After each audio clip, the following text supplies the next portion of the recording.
नमस्कार, मैं हूं मोहम्मद सानुर हसन और आप देख रहे हैं क्राइम जासूस। नगर निकाय चुनाव का जैसे आपको मालूम होगा कि संभावना जताई जा रही है कि मार्च अप्रैल के बाद ही होने की संभावना है। इस विषय में हम बात करने के लिए आज रेणुकूट नगर पंचायत में है संभावित सपा के उम्मीदवार अमरिंदर सिंह जी की पत्नी थी। इनसे बात करते हैं क्या विषय था, क्यों टला, क्या कारण है। सर ये बताएं कि ये नगर निकाय चुनाव जो टलने की बात सामने आ रही है, आपको क्या समझ में आ रहा है, क्यों हो रहा है ये? देखिए, अभी जो नगर पंचायत के चुनाव की घोषणा हुई थी, 12 तारीख को एक घोषणा थी और एक 5 तारीख को भी दिसंबर में आई थी कि चुनाव जो है होंगे और आरक्षण भी लगभग तय कर दिया गया कि कौन सी सीट कौन सा आरक्षण रहेगा और वार्डों के भी आरक्षण तय कर दिए गए।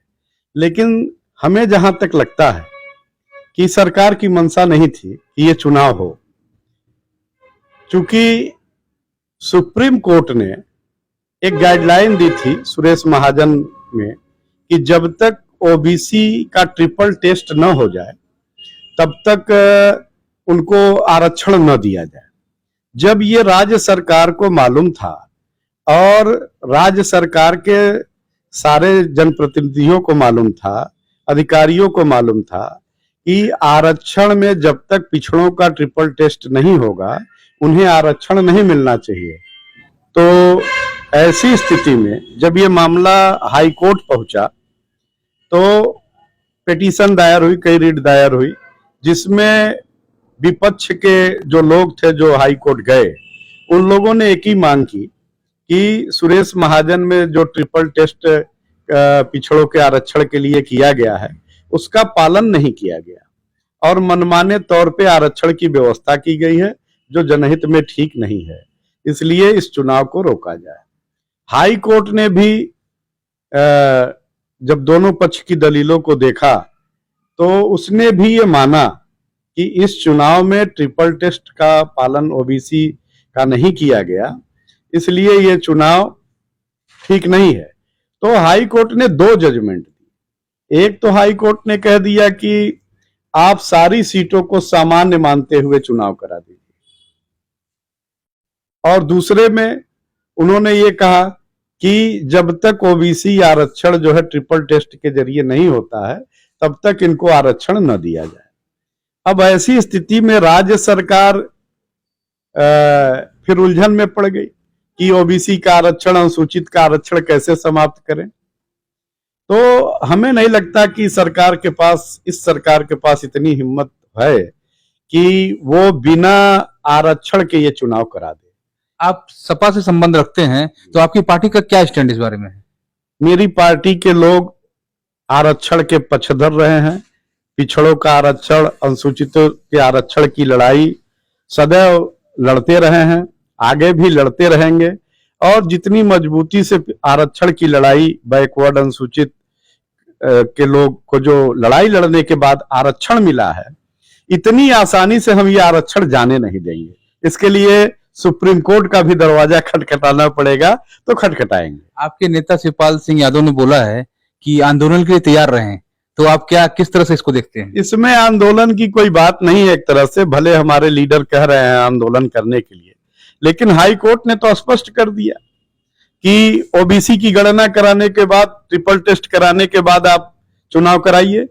और इस सरकार ने भी ये मान लिया, हमारे माननीय मुख्यमंत्री जी ने भी ये मान लिया कि बिना ओबीसी को आरक्षण दिए चुनाव नहीं कराए जा सकते हैं। ये माननीय मुख्यमंत्री जी का वक्तव्य हमने देखा है मीडिया में और पेपरों में भी पढ़ा है कि बिना ओबीसी को आरक्षण दिए ये चुनाव नहीं होंगे। अमरिंदर सिंह जी, ये बताएं कि जो कोर्ट ने पिछड़ों का आरक्षण खत्म करने की बात कही है वो पहले से लागू था, तो क्यों ऐसा हुआ कि कोर्ट को ये आदेश देना पड़ा? देखिए, शुरू में जब चुनाव की अधिसूचना जारी हुई तो आरक्षण का क्रम बना कि कहाँ क्या सीटें होनी चाहिए और जातिवार गणना किया गया, जिसमें नगर पंचायत में तैनात ईओ, लेखपाल वगैरह के द्वारा जाति जनगणना कराई गई और उस जनगणना में इन लोगों ने सरकार को, जो नीचे के कर्मचारी हैं, वो नीचे के कर्मचारी ने सरकार को के अधिकारियों को, बड़े अधिकारियों को गुमराह किया है और गुमराह करने का उनका मुख्य रीजन जो भी हो, लेकिन ये जो गणना अभी ओबीसी आरक्षण की हो रही थी उसमें ईओ लेखपाल द्वारा जो गणना किया गया, जैसे हम जहां के निवासी हैं रेणुकूट के, यहाँ के ही विषय में मैं आपको बता दूं कि यहाँ पे इन्होंने 47% के लमसम में ये गणना किया कि यहाँ पिछड़ों की आबादी है, लेकिन ये सरासर गलत है। ये बंद कमरे में बैठ करके ये गणना किया गया और रेणुकूट के कुछ हिस्सों का ओबीसी गणना किया गया और मूर्धवा खान पाथर का जो इलाका नगर पंचायत में शामिल था, ऐसे इलाकों का पिछड़ों का गणना ही नहीं किया। तो मतदाता सूची के हिसाब से हुआ होगा? नहीं, ये मतदाता सूची के हिसाब से नहीं होता ओबीसी का गणना। ये गणना होता है कि ओबीसी जनसंख्या कितनी है। तो यहाँ के जो अधीनस्थ कर्मचारियों के द्वारा ये गणना कराई गई, उन लोगों ने पूर्ण रूप से गलत किया। जहां की गणना हमारी 70% के लगभग है, वहां इन लोगों ने दिखाया 47%। अधिकांश इलाकों का इन लोगों ने पिछड़ों का गणना ही नहीं किया। तो ये गणना ही इनकी गलत थी, पूरी की पूरी गलत। इन्होंने शासन को जो अवगत कराया वो गलत अवगत कराया। अगर ओरिजिनल ये गणना करके भेजे होते तो 70% से ऊपर पिछड़ों का यहाँ आबादी है, जिसको ये 47% दिखा रहे हैं। चलिए, ये तो आरक्षण की बात हो गई। अब हम चुनाव के बारे में बात करते हैं। सपा का क्या माहौल चल रहा था अभी इस बार, मतलब अगर चुनाव होता क्या माहौल चल रहा था, कितना आप अपने को स्ट्रांग देख रहे थे इस फील्ड में? देखिए, चुनाव मैदान है, सब लोग, सभी दल के लोग जो है अपनी अपनी उपस्थिति दर्ज करा रहे थे। ये जनता के ऊपर चुनाव था, अभी चुनाव खुला नहीं था, अभी तो शुरुआत हुई थी, उससे पहले ही ये सारा खेला हो गया। तो अभी स्पष्ट नहीं हो पाया था कि चुनाव का रुझान क्या है, कैसे है, अभी ये क्लियरिटी नहीं आई थी। बहुत बहुत धन्यवाद बात करने के लिए।